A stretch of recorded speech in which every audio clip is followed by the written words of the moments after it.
This is a new way of generating energy and an important step to fight against climate change. Portugal enters in a new era with an international acclaimed solution in the production of offshore renewable energy.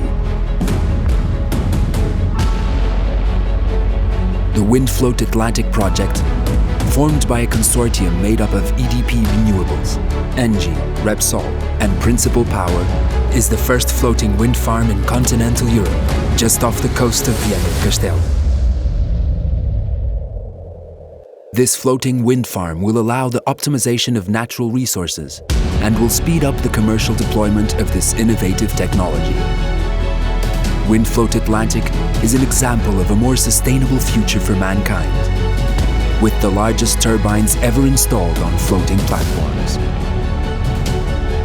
The total installed capacity of 25 megawatts will provide sufficient energy to 60,000 people throughout the year. This energy promises an endless source. The potential of wind is immense, and this renewable energy is an essential part of the worldwide decarbonization strategy, free of CO2 emissions.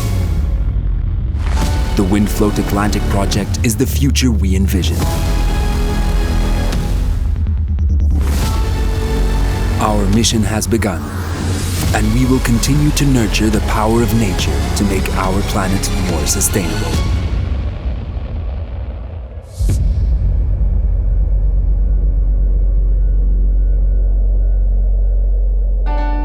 WindFloat Atlantic. Energy beyond the horizon.